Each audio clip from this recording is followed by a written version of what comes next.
How do we get our athletes to stop freezing up every time the media approaches?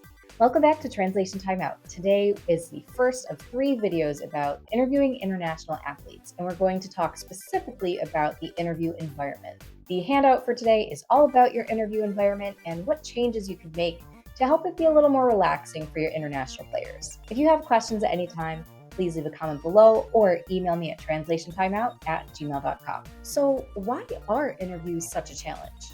It starts with the way communication works. Whenever we're exposed to words, our brains have to take in the information, process the meaning, process a response, and produce that response. In our native language, this usually happens very quickly.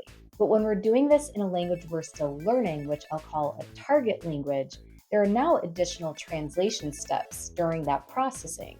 And this takes additional time and energy in an environment where you're supposed to be on and engaging and in the moment, and this can begin a bit of a stress spiral. The linguist Stephen Krashen has theorized a link between language and someone's emotional state. For example, if you're in a stressful situation, you'll develop a mental block that he calls the affective filter. This makes it harder to produce language. If you're in a comfortable environment and you feel confident, your communication will improve because the affective filter goes down. So let's think about some typical interview environments. Sometimes they're right after a game that the player is lost and they haven't had a chance to process or cool down. Sometimes there are a ton of people, so there's a lot of pressure to look and sound good. Sometimes there's just the fear that they're going to say something wrong because their English isn't very strong yet, and having it misconstrued by the media, or just feeling dumb because they don't understand what the interviewer is asking. All of that sounds pretty stressful to me and could definitely impact the ability to communicate. So before an event even starts, you need to ask yourself, how can I set up the interview environment for player success?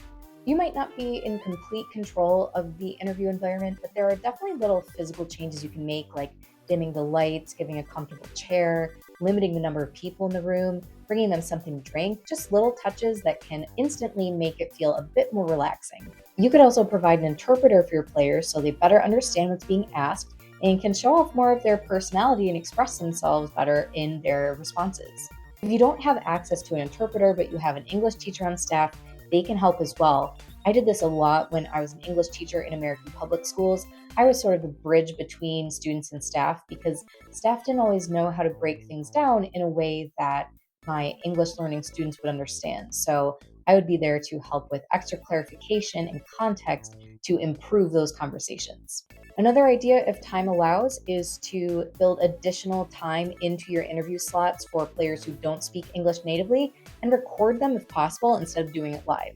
That way they have time to process. You can also cut out any awkward pauses, miscommunication, any off-base answers that need to be kind of steered in the right direction. A good rule of thumb in schools is time and a half for assessments for English learners. So that would be, for example, a 45-minute interview slot instead of a 30-minute slot that you would hold for a native speaker. A final recommendation is to provide all the questions in writing as you're speaking them. The reason I recommend this is because many English learners spend a lot of time reading English online or doing bookwork in class, and so just naturally their reading and writing skills will be stronger than their speaking and listening skills. So that extra context is going to be very helpful for them. I think that a lot of players would also appreciate it if you give them a chance to write their responses first, for the same reason. Every situation and space is different, but just keep in mind you can do quite a bit to set the tone of an interview and get the answers you want before you even get to asking your questions. By adjusting the physical environment, providing appropriate support staff, building in extra time, and making small modifications to the interview format, players will be more comfortable going in, which will lower that affective filter that inhibits communication. Today's handout involves reflecting on and modifying your environment to build that comfort. Reach out if you have any questions, and stay tuned for part 2 of this series, where I'll talk about the 4 interview traps that I see our players get stuck in. Thanks for watching, and see you again soon.